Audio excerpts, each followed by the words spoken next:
سیپان شێروانی ئەندامی پەرلەمانی عێراق گفتوگۆ دەکەم. کاک سێپان ئەم کاتت باش، سپاس بۆ ئامادەیت لەگەڵمان. یەکێتی خۆی حکومڕانە و بەشداری لە حکومڕانی دەکات و دەژڵێت دەڕوخێنی، ئەمە چۆن دەکرێت؟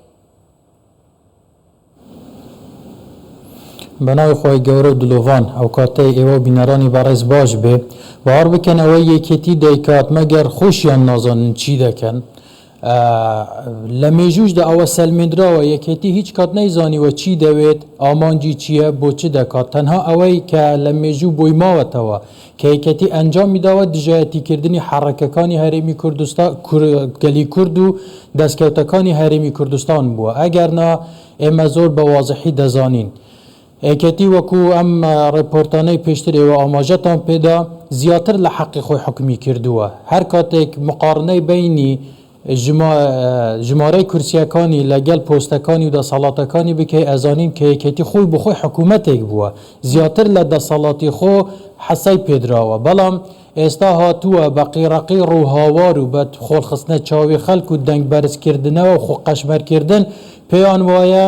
بەری ڕۆژ دەگرن، پێیان وایە ئەو هەموو پۆخڵەوات و کولاوات و گەندەڵی و کوشتن و تیرۆر و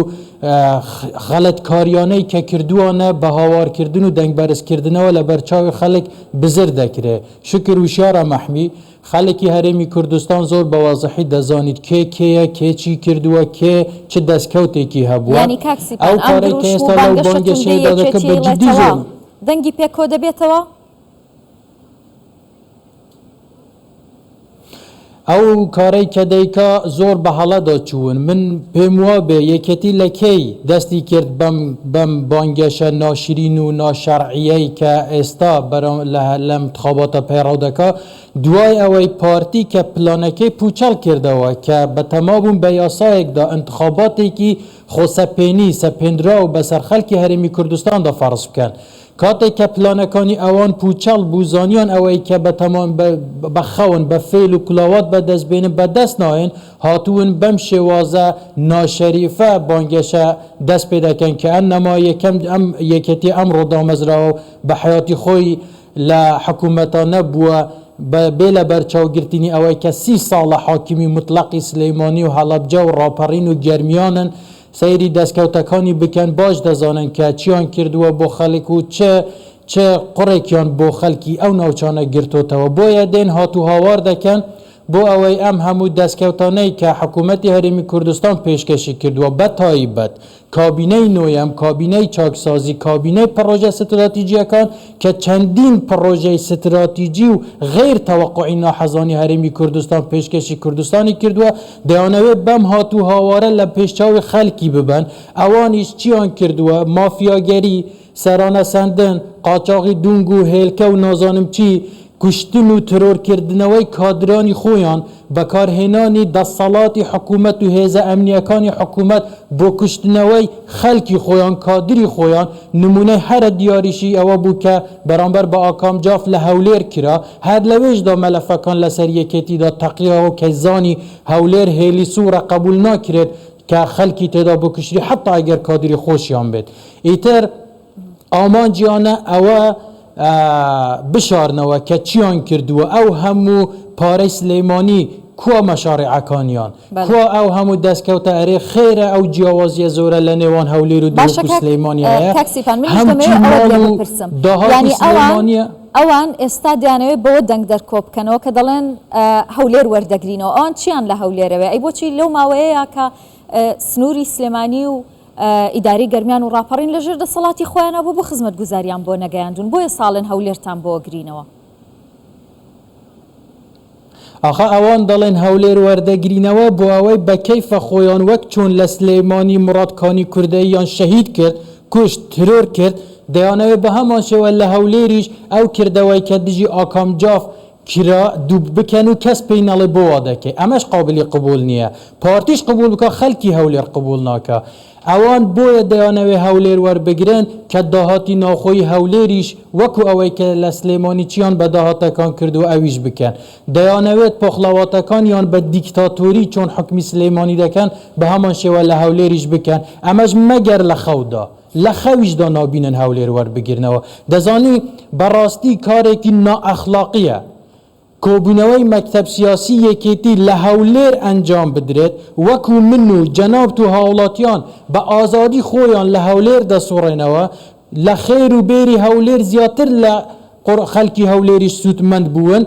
لە ناو هەولێردا لە کۆبوونەوەی مەکتەبی سیاسی بڵێن وڵا هەولێر وەردەگرینەوە ئێوە خۆتان لە هەولێرن جێگیری سەرۆک وەزیرانتان هەیە هەرچی بەرپرسی وەزیری گەورە و گرانتان هەیە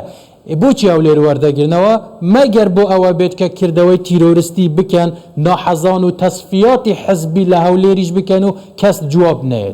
هەدەفیان بۆ ئەوەیە بۆ هەولێر وەرگرتنەوە دەڵێن ئەگەر ئەوەندە غەدر لێکراو بوون ئەوەندە بێدەسەڵات بوون بۆچی دەستیان لە کار نەدەکێشایەوە بۆ بەردەوام بوون لە شەراکەت لەگەڵ پارتی دیموکراتی کوردستان وەکو ئاماژەم پێدا ئەوان دەیانەوێ خۆڵ بخەنە چاوی خەڵک بە خۆقەشمەرکردن و هاتو هاوارکردن و دەنگ بەرزکردنەوە پێیان وایە بە بێژینگ بەری خۆر دەگرن کە ئەمەش نە لە مێژوو کرێ و نە لە ئێستاش دەکرێ و نە لە داهاتوش دەکرێ زۆر بە وازحی بڵێن یەکێتی دەزانێت کە چه خەتایەک و غەڵەتیەکی هەیە و بۆی ناچێتە سەر دەزانێت کە شکستێکی گەورە دەخوات بۆیە دەیەوێت بانگەشە بە ئاراستەیەکی خراپ و مەترسیدار ببات بەشکن ببێتە هۆکاری ئەوە انتخابات نەکرێت ئەگەر نە یەکێتی دەبێت باش ئەمە بزانێت انتخاباتی بیستیدە زۆر شت دەگۆڕێ خەڵکی دڵسۆز و خەمخۆری کوردستان دەچێتە سەر سندوقەکانی دەنگدان کۆتایی بە مافیاگەری و کودەتاچی و خۆسەپێنی و داهاتدزی و پشکی خۆم بۆ خۆم و پشکی تۆش بۆ خۆم و حکمی ئەو دەکەم بە عەنتەری و نیوەی حکوومەتت لابێ زیاتر لە حەقی خۆی و ئەمە ئیتر کۆتایی پێدێت لەم انتخاباتە دەبێت یەک هێز هەبێ دەبێت یەک پێشمەرگە هەبێ دەبێت یەک ئاسایش هەبێ دەبێت یەک حکوومەت هەبێ و یەک حکومیش هەبێتن کاتی ئەوە هاتووە 30 ساڵە چەکی حکوومەت ئەمنیەتی حکوومەت پارەی حکوومەت دەسەڵاتی حکوومەت لە حکوومەتیان وەرگرتووە بۆ دژی حکوومەت بەکاردەهێنەوە خەڵکی کوردستان دەبێت لەم انتخاباتە بڵێت بەسە باشە پێتان وایە کە ئەوانەی کە پێشتر دەنگیان پێداون و هیچیان لە بەرهەمەکەی نەبینیوەتەوە ئەم جارە متمانەی خۆیان دەدەنە پارتی و دەیانەوێت ناوچەکانی ئەوانیش وەکو هەولێر بێ وەکو دهۆک بێ شەقام و ڕێگاوبانەکانیان وەک دهۆک و هەولێر بێ والله من یەک پەیامم هەیە بۆ خەڵکی خۆشەویستی کوردستان بە هەموو محافزاتەکانیەوە بە تایبەتی سلێمانی سەیری دەستکەوتەکانی کابینەی نۆیان بکەن چەند سەدە دروستکراوە 9 سەدە چەند پۆندی ئەو دروستکراوە 8 دانە چەند سایلۆ دروست کردووە 4 دانە چەند مەشروعی استراتیجی ئاو دانراوە چەند پڕۆژەی گەورە و استراتیجی وەکو ڕێگاوبان و جسر دانراوە ئەرێ جگە لە مەبابەتەکانی تری وەکو چاکسازی و بە سیستەمکردن و بە دیجیتاڵیکردنی حکوومەت ئەرێ ئێستا کاتی ئەوە نەهاتووە هەموو کوردستان یەک دەست بێت کاتی ئەوە نەهاتووە خەڵکی خۆشەویستی سلێمانیش وەکو هەولێر و هەموو خەڵکی کوردستانیش بەیەکەوە لە نێگێتیڤیەکانی ئەو سیاسەتە چاواشەکار و بۆگەنەی کە هەندێک لایەن دەیکەن کۆتایی پێبینین بۆ ئەوەی زیاتریش بتوانین خزمەت بکەین ئەم انتخاباتە دەبێت خاڵی ئینقلاب بێت دەبێت زۆر شت بگۆڕدرێت دەبێت لەم انتخاباتە وەکو ئاماژەم پێدرا کۆتایی بە هەندێک هەڵە بهێندرێت سیاسەتی پارتی زۆر ڕوون و وازەحە ئیتر دەبێت ئەوانیش تێبگەن ئەوەی ڕۆیشت ئێمە بدەمانەوێت بەیەکەوە کار بکەین ئێمە چەندین دەرفەت بە یەکێتی درا 30 ساڵە دەرفەتی پێدەدرێت زیاتر لە حەقی خۆی پێدرا کورسیەکان کە بە دەنگی ئێمە بوون بە وەزارەت بۆ یەکێتی بەس بۆ ئەوەی ڕازی بن بەڵام ئێستا کاتی ئەوە هاتووە سنوورێک دابرین ئێمە دەمانەوێت وڵاتەکەمان قوارەی هەرێمی کوردستان پارێزراو بێت قوارەی هەرێمی کوردستانیش بەم شێوازەی کە تا ئێستا بووە پارێزراو نابێت ینی ئەوان لە ماوەی 32 ساڵە بەشدارن لە حکوومەتی هەرێمی کوردستان کە نەیانتوانی بێ هیچ بکەن ئێستا بەوە دەنگدەری خۆیان بخەڵەتێنن کە بڵێن وەری دەگرینەوە دەیڕوخێنی نازانم ئەم شتانە بۆیان دەکرێت وەڵاهی من با یەکەم جار ئەوە جواب دەینەوە چی دەڕوخێنن کێ لە ناو دەبن یعنی بە قسەی سەرکردە گەورەکانیان على ئەساس کۆتایی پێدێنن کۆتایی بە پارتی دێنن یعنی بە جددی بەمانە کۆتایی بە پارتی دێت ئەمانە دەڵێ مێژوو ناخوێننەوە دەڵێ دەرس لە مێژوو وەرناگرنەوە ئەوان کە بە گەورە و خوێندەوار و زانەکانیان لە 66 نەتوانی کۆتایی بە پارتی بێنن بە جاشەتی هەمەدانەوە نەیانتوانی کۆتایی بە پارتی بێنن ئەوان کە بە 1984 نەیانتوانی بە شەڕی ناوخۆ نەیانتوانی بە 16 ئۆکتۆبەر نەیانتوانی بە 31 ئاب نەیانتوانی ئەمڕۆ بەمانە کۆتایی بە پارتی دێت ئەوەی دژایەتی پارتی و بارزانی کردبی مێژوو شاهدە ڕوڕەشی دنیا و قیامەت بووە بە سەرشۆڕی چوویتە ژێرگلەوە خەونەکەشی لەگەڵ خۆی برتەوە ژێرگل دیارە ئەوانەش دەیانەوێ وەک ئەوانەی پێشەخۆیان بە سەرشۆڕی بچن سەیری مام جەلال بکەن مام جەلال زەمانێک دژایەتی پارتی کرد بەڵام